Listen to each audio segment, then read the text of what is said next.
बिस्मिल्लाहिर्रहमानिर्रहीम। स्टूडेंट्स अस्सलामु अलैकुम रहमतुल्लाहि व बरकातुहू। यकीनन आप खैरियत से होंगे। रमज़ानुल मुबारक का महीना बेहतरीन गुज़र रहा होगा। अल्लाह से दुआ है हम सब पे रहमतें फ़रमाए। आज हम केमिस्ट्री टेस्ट 1 की डिस्कशन करेंगे। टेस्ट 1 पहले 8 लेक्चर्स में से था और आपको याद होना चाहिए कि वो जो पहले 8 लेक्चर्स में से टेस्ट था वो 25 MCQs थे। आज हम उन 25 MCQs के एक एक आंसर को डिस्कस करेंगे। आइए देखते हैं। तो सबसे पहला MCQ है कि आइसोटॉप्स डिफर इन। आइसोटॉप किस चीज़ में डिफरेंट होते हैं? तो याद है आपको आइसोटॉप क्या थे? आइसोटॉप थे हमारे पास एक ही एलिमेंट, मतलब अगर हाइड्रोजन है या कार्बन है तो उसके एटम थे जिसमें मैस में फ़र्क था। एक एटम था मैस 1 था, दूसरा मैसम था मैस 2 था, एक तीसरा आइसोटॉप था उसका मैस 3 था।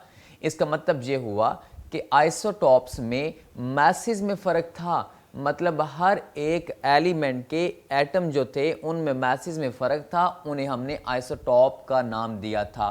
तो लिहाजा ऐसी प्रॉपर्टी जो मैस के ऊपर डिपेंड करती हैं उन्हीं प्रॉपर्टीज़ के अंदर आइसोटॉप में डिफरेंट होता है। लिहाजा मैस डिफरेंट है तो वो प्रॉपर्टीज़ भी जो मैस पर डिपेंड करती हैं वो डिफरेंट होंगी। हमारा सबसे पहला MCQ हाईलाइट किया हुआ है a answer, properties which depend upon mass, जो मैस के ऊपर डिपेंड करती हैं। आइए दूसरा MCQ देखते हैं।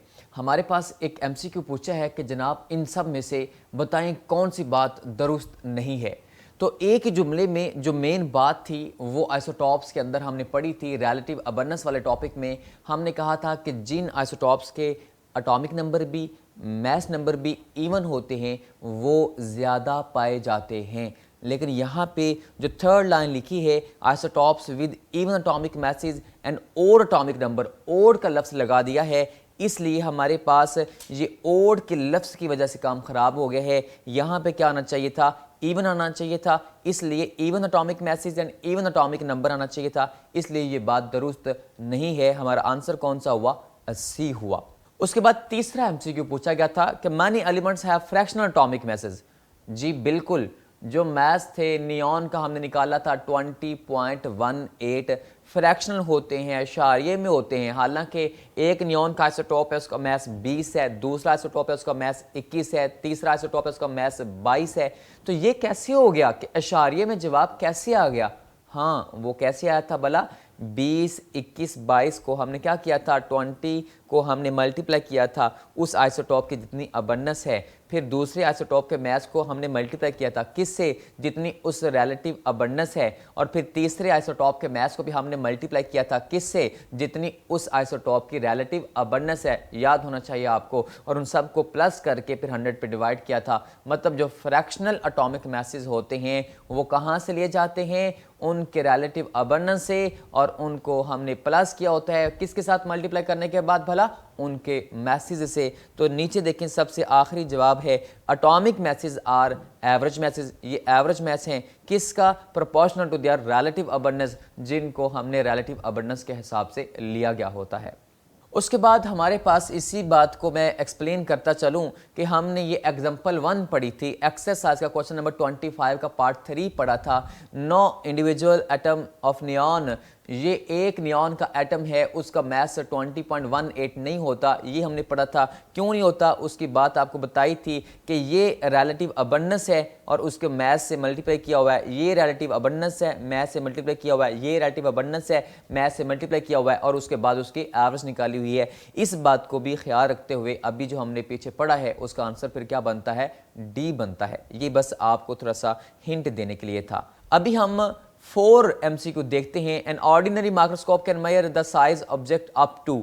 अच्छा, ऑर्डिनरी जो माइक्रोस्कोप होती है आपको याद है उसके अंदर विजिबल लाइट इस्तेमाल होती है, और विजिबल लाइट जो होती है वो आम लाइट जो हमारी होती है वो लाइट होती है। लिहाजा ऐसे ऑब्जेक्ट्स जो 500 नैनोमीटर तक होते हैं वही उससे देखे जा सकते हैं। क्यों? क्योंकि उसके अंदर यूज ऑफ विजिबल लाइट है। इस विजिबल लाइट के यूज की वजह से इसका आंसर क्या है भला? 500 नैनोमीटर। अभी मैं आपके सामने उसकी तस्वीर भी बना दी है कि ये सिंपल माइक्रोस्कोप थी, ये पीछे भी एक लेक्चर के अंदर मैंने ज़ाहिर की थी। और ये हमारे पास अभी इसके बाद how many times haemoglobin 5 MCQ कि हेमोग्लोबिन कितने गुना भारी है हाइड्रोजन से। तो आपको याद होना चाहिए हेमोग्लोबिन ये 68,000 टाइम हैवियर था। याद है आपको ये तस्वीर, ये पीछे एक लेक्चर में गुजरी थी। और ये हेमोग्लोबिन ये रेड ब्लड सेल के अंदर से हम इसके अंदर पाई जाती है। हेमोग्लोबिन ये क्या करती है, ऑक्सीजन को हमारे तमाम बॉडी पार्ट्स तक लेके जाती है। ये हेमोग्लोबिन 68,000 टाइम इसका एक एटम हैवी था। किससे भला? हाइड्रोजन से। क्यों भला? इसके एक एटम में करीबन 10,000 एटम मौजूद होते हैं। याद रहे ये सामने तस्वीर बनी हुई है, ये पीछे एक लेक्चर में गुजर चुकी है। अबाउट नियरली 10,000 एटम्स इसके अंदर मौजूद थे, इसलिए ये 68,000 टाइम हैवी है। किससे? हाइड्रोजन के एटम से।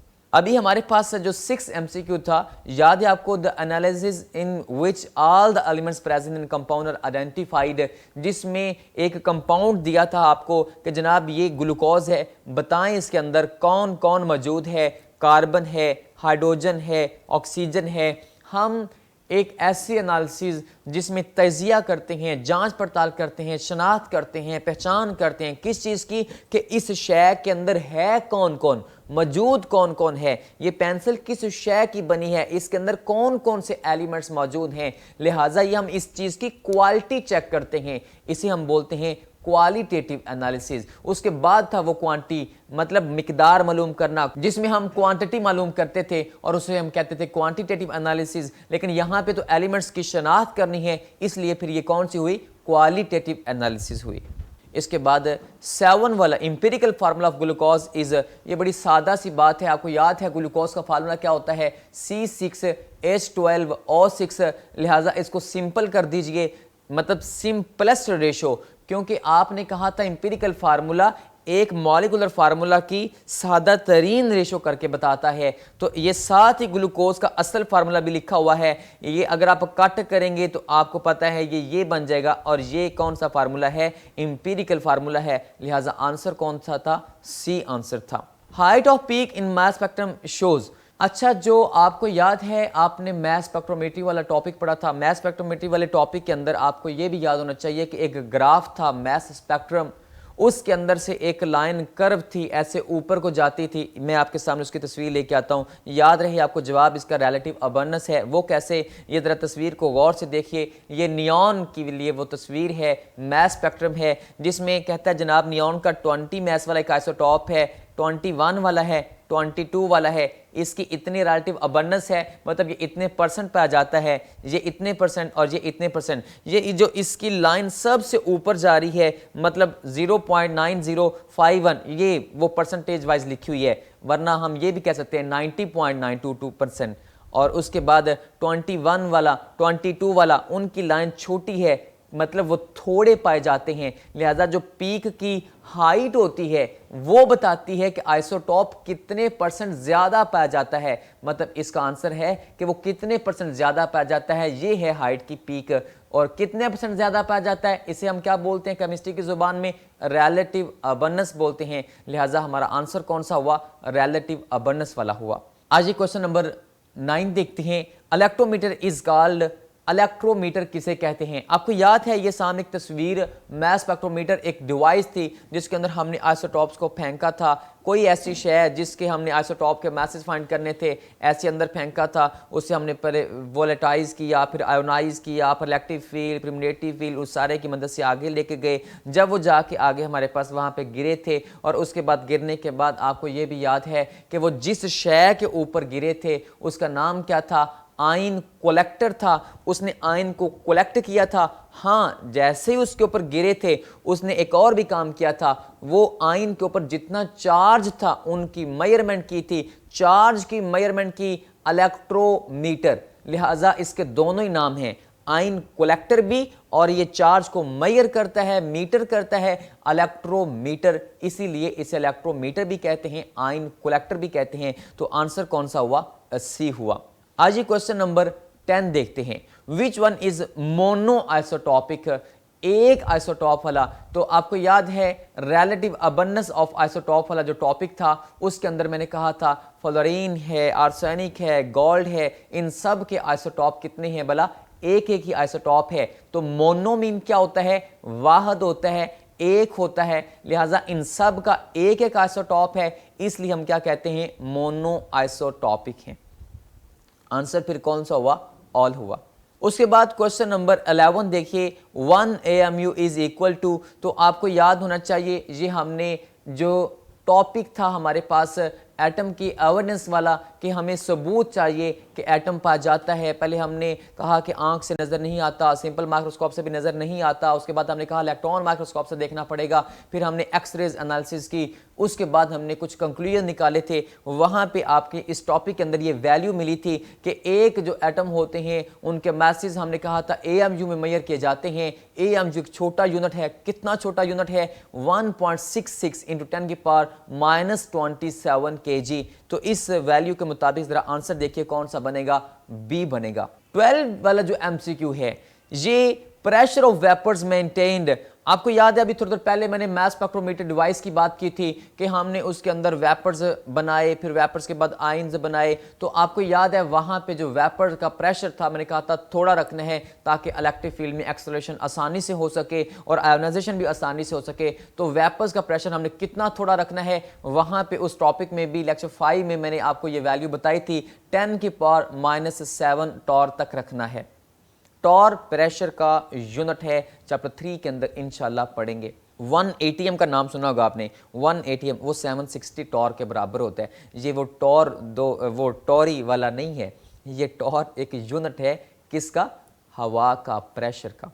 आइए MCQ नंबर 13 देखते हैं कि हमें पूछा गया है कि mess spectrograph is a plot between. Mess spectrograph क्या होता है? आपको याद है कि वो एक ग्राफ मैस स्पेक्ट्रोग्राफ हमने देखा था, वो क्या था भला? वो बताता था कि इस आइसोटोप के 20, 21, 22 ये मैसेज हैं। वो नीचे हमें मैसेज बताता था, मैस टू चार्ज रेशो बताता था, और हमें बताता था कि ये आइसोटोप इतने % पाया जाता है, ये इतने % पाया जाता है। अगर आपके ज़हन में वो तस्वीर हो तो ये सामने तस्वीर एक बार फिर मैंने आपके लिए ले आया हूँ। ये एक मैस स्पेक्ट्रोग्राफ है, ये उसकी रिलेटिव अबंडेंस बताई हुई है, और नीचे क्या थी भला? मैसेज यहाँ पे लिखे हुए हैं। वो असल में एक्चुअल चीज़ क्या थी भला? मैस टू चार्ज रेशो थी। तो आंसर फिर हमारा मैस टू चार्ज रेशियो और रिलेटिव अबंडेंस वाला हुआ। उसके बाद हम 14 MCQ देखते हैं। कहता है इन अ स्पेक्ट्रोमीटर, उसी डिवाइस की बात कर रहा है क्योंकि ये पहले 8 लेक्चर में था, तो इसलिए ज़्यादातर ये इंपॉर्टेंट लेक्चर था, इसके अंदर ज़्यादा से ज़्यादा MCQ लिए गए थे। जो स्पेक्ट्रोमीटर वाला मैंने आपको कहा था इंतहाई इंपॉर्टेंट, लॉन्ग क्वेश्चन भी है, MCQs भी हैं, शॉर्ट क्वेश्चंस भी हैं, तो ज़्यादातर MCQ उसी में से लिए गए थे, लेकिन मिलते जुलते करीबन 8 के 8 लेक्चर में थे।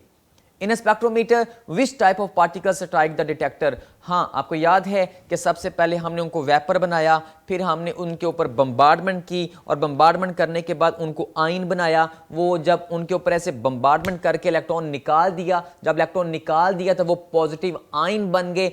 वो पॉजिटिव आइन बन गए, मैं फिर दोहरा रहा हूँ, वेपर्स जा रहे थे, उनके ऊपर बम्बार्डमेंट करके हमने अंदर से इलेक्ट्रॉन निकाल दिया। इलेक्ट्रॉन निकालने के बाद वो पॉजिटिव आइन बन गए, जिनको हमने negative plate of electric field की मदद से आगे खींचा, मैग्नेटिक फील्ड की मदद से नीचे फेंका। तो जब वो आयन कलेक्टर के ऊपर गिरे थे तो याद है आपको वो अब कौन थे? वो वेपर्स नहीं थे, वो आइसोटॉप्स किस हालत में थे भला? आयंस की हालत में थे। लिहाजा यहां पे आंसर कौन सा हुआ? आयंस वाला हुआ। उसके बाद हमारे पास 15 MCQ, the number of natural isotopes are. ये सीधी सीधी फिगर आपने याद रखनी है कि नेचुरली अकरिंग आइसोटॉप्स कितने पाए जाते हैं, तो याद रहे 280 पाए जाते हैं। उसके बाद 16 MCQ है mass spectrometer, the ions are accelerated by applying the potential difference. तो वही डिवाइस आपको याद होनी चाहिए जब हमने उसके अंदर इलेक्ट्रिक फील्ड लगाया था। सबसे पहले वेपर्स बनाए, उसके बाद आयोनाइजेशन चैम्बर था, आयोनाइजेशन चैम्बर के बाद हमने इलेक्ट्रिक फील्ड लगाया था। ये उसी टॉपिक में आपको मिलेगा कि हमने जो वोल्टेज अप्लाई किए थे वो करीबन मैंने कहा था 500 से लेकर 2000 वोल्ट तक वोल्टेज अप्लाई कर सकते हैं। तो फिर यहां पे आंसर कौन सा हुआ? डी हुआ। उसके बाद 17 MCQ है which of the following compounds contain the highest percentage by mass of nitrogen. तो याद रहे किसी भी शय की परसेंटेज निकालनी हो तो मैंने कहा था उस शय का मास नीचे टोटल मास और उसे मल्टीप्लाई कर देना किससे? 100 से, तो यहाँ पे देखें जो अमोनिया है सबसे पहले, नाइट्रोजन, तो ऊपर नाइट्रोजन का मैस आएगा क्योंकि नाइट्रोजन की परसेंटेज पूछी हुई है, तो नीचे टोटल अमोनिया का मैस आएगा और उसे 100 से मल्टीप्लाई कर देना है। नीचे NO में देखें N, ऊपर नाइट्रोजन का मैस आएगा, नीचे टोटल मैस आएगा। इसी तरीके से N2H4 जो हाइड्रोजन है, ऊपर नाइट्रोजन का मैस कितना आएगा भला, 2 दफा आएगा, N2 लिखा हुआ है 28 आएगा, तो लिहाजा ऊपर नाइट्रोजन का मैस, नीचे टोटल मैस, तो आपको पता है। इसी तरीके से हम सब की परसेंटेज निकालेंगे, तो लिहाजा जो सबसे ज्यादा परसेंटेज आएगी वो किसकी आएगी, बी आंसर हाइड्रोजन की। हाइड्रोजन में नाइट्रोजन इन कंपाउंड्स में सबसे ज्यादा पाई जाती है। उसके बाद 18 MCQ है, what was the contribution of J Berzelius. तो जो सबसे पहला टॉपिक एटम वाला टॉपिक था, आपको याद होना चाहिए, उस एटम वाले टॉपिक में जो सबसे लास्ट पोर्शन था वो ये था कि जे बर्जेलियस ने 2 काम किए थे, एलिमेंट्स के एटॉमिक मैसेज हमें बताए थे, और उसने एक और भी काम किया था कि ये जो एलिमेंट्स के लिए सिंबल्स बनाई हैं, कार्बन के लिए C, हाइड्रोजन के लिए H, सोडियम नाइट्रियम के लिए Na, ऐसी जो सिंबल्स देने का तरीका था वो भी किसने बताया था, जे बर्जीलियस ने बताया था। इसीलिए यहां पे आंसर फिर कौन सा हुआ, ए वाला भी, बी वाला भी। इसके मुताबिक बोथ ए एंड बी वाला आंसर जो सबसे एंड पे लिखा है हम वो टिक करेंगे। उसके बाद 19 MCQ देखते हैं, diameter of an atom is, एक एटम का डायमीटर कितना होता है। तो याद रहे वो जो एविडेंस ऑफ एन एटम वाला टॉपिक था उसके अंदर मैंने बताया था, एक्सरेज एनालिसिस के बाद पता लगा था कि एक एटम कितना बड़ा होता है। डायमीटर मीन एक एटम का एक साइड से लेकर दूसरी साइड तक जो फासला होता है, डिस्टेंस होता है, ये डबल रेडियस होता है, तो लिहाजा वो कितना होता है, 0.2 नैनोमीटर होता है। तो आंसर कौन सा हुआ, ए वाला हुआ। उसके बाद 20 वाला देखिए, atomic theory was presented by John Dalton. John Dalton ने थ्योरी कब पेश की थी, तो आपको याद होना चाहिए कि सेंचुरी 19 के अंदर उसने 1808 में ये पेश की थी। उसके बाद हमारे पास 21 MCQ देखते हैं, हु नेम द एटॉमस। एटॉमस नाम किसने दिया, एटॉमस जानबूझ के लिखा है, ये ग्रीक वर्ड है। एटम के लिए ये लफ्ज किसने चुना था, जिसका मतलब था इनडिविजिबल। ये लफ्ज ग्रीक फिलोसफर्स, जो सबसे पहला टॉपिक था, पहला लेक्चर था, उसका सबसे पहला पैराग्राफ था, उसके अंदर ये लाइन मैंने बताई थी कि हमने जो सबसे पहले लेक्चर के अंदर उस लेक्चर के 5 हिस्से किए थे, तो जो सबसे पहला हिस्सा था ग्रीक फिलोसफर्स वाला, उसके अंदर ये आपको लाइन मिलेगी कि डेमोक्राटस ही वो शख्स था जिसने एटॉमस का नाम चूज किया था। 22 MCQ देखिए, which one is poly atomic आइन। पॉली एटॉमिक आइन मीन एटम्स का ग्रुप है और उसके ऊपर चार्ज है। मॉलिक्यूलर आइन के साथ आपने मिक्स अप नहीं करना। जरा सी वाला देखें, SO2 के ऊपर चार्ज लिखा हुआ है। SO2 क्या है भला, ये सल्फर डाइऑक्साइड गैस, ये मॉलिक्यूल है, ये मॉलिक्यूल के ऊपर चार्ज लिखा है, ये मॉलिक्यूलर आइन है, इसको टिक नहीं कर देना। लिहाजा ए आंसर है और बी आंसर है, ये दोनों कोई मॉलिक्यूल नहीं है, ये पॉली एटॉमिक आइन है। वो 5 एटम का एक आइन है और साथ वाला 4 एटम का एक आइन है। तो ये पॉली मीन मैनी, ये ज्यादा एटम्स वाला जो एक ग्रुप मिल जाता है और उसके ऊपर चार्ज होता है, उसे हम क्या बोलते हैं, पॉली एटॉमिक आइन बोलते हैं। ये आपको आइन वाले टॉपिक में मिलेगा जो लेक्चर 4 था हमारे पास, और उसके अंदर कुछ मैंने डिस्कस किया था। लेक्चर 3 के अंदर भी इसके बारे में बताया था, याद रहे, ये आपको वहां पे मॉलिक्यूलर आइन और पॉली एटॉमिक आइन मैंने इकट्ठे समझाए थे। उसके बाद हमारे पास 23 MCQ है, there are radioactive isotopes. कितने रेडियो एक्टिव आइसोटॉप हैं, तो याद रहे रिलेटिव अबंडेंस वाला जो टॉपिक था हमारे पास, उस टॉपिक में मैंने बताया था आपको अबाउट लेक्चर 2 था, उसके अंदर बताया था कि टोटल नेचुरली अकरिंग आइसोटॉप्स कितने होते हैं, 280 होते हैं, और उनमें से रेडियो एक्टिव कितने हैं जो शुआएं खारिज करते हैं, खुद ब खुद शुआएं खारिज करते रहते हैं, वो 40 वैल्यू बताई थी मैंने आपको, तो वो सी आंसर हुआ उसके मुताबिक। 24 MCQ देखते हैं, कहता है जनाब, relative atomic mass is derived by relative atomic mass कहाँ से ड्राइव किया जाता है? तो याद रहे इसकी डेफिनेशन के मुताबिक रिलेटिव एटॉमिक मास ही टॉपिक का नाम था और मैंने इसके अंदर बताया था कि रिलेटिव एटॉमिक मास रिलेटिव होता है, रिलेटेड होता है, किस से ताल्लुक रखता है, ये किस से कंपेयर करके निकाला जाता है? कार्बन 12 से। मैंने आपसे कहा था कि कार्बन 12 की कुछ खूबियां आपको बताई थी कि कार्बन 12 को हम एज ए स्टैंडर्ड यूज करते हैं। उसके बाद हमारे पास 25 लास्ट एमसीक्यू देखते हैं कि average atomic mass of neon is, थोड़ी देर पहले भी आपको इसकी तस्वीर दिखाई थी, आए एक बार फिर दिखा देता हूं। तो हमारे पास जो नियॉन था इसके बारे में हमें एक क्वेश्चन पढ़ा था, एग्जांपल 1 पढ़ी थी, क्वेश्चन नंबर 25 का पार्ट 3 पढ़ा था। इन सब के अंदर एक ही आंसर पढ़ा था कि जो नियॉन है उसके एक 20 वाला जो आइसोटॉप है वो 90% पे आ जाता है, 21 वाला इतने परसेंट पे आ जाता है, 22 वाला इतने परसेंट पे आ जाता है। ये हमने एवरेज एटॉमिक मास निकाला था और ये कितना निकला था? 20.18 AMU निकला था। लिहाजा ये एक्चुअल मास है, एवरेज एटॉमिक मास है ऑफ नियॉन। तो ये हमारा आंसर हुआ। इसके साथ एक बात का ख्याल रखिए कि इंशाल्लाह अभी भी जो नेक्स्ट टेस्ट होगा इन तमाम के एमसीक्यूज़ को हम डिस्कस करेंगे। जितने भी लेक्चर हमारे होते हैं आप उन्हें अच्छे तरीके से एक दफ़ा रिवाइज़ करके उन्हें स्टॉप करके उनमें से एमसीक्यूज़ को नोट कर लिया करें। मैं लेक्चर के साथ साथ ही हिंट दे दिया करता हूँ कि ये एमसीक्यू है, ये शॉर्ट क्वेश्चन है, ये लॉन्ग क्वेश्चन है। इसके साथ वही हमेशा की तरह एक ही बात कहूँगा, अपना ख्याल रखिए। थैंक यू, शुक्रिया, अल्लाह हाफिज़।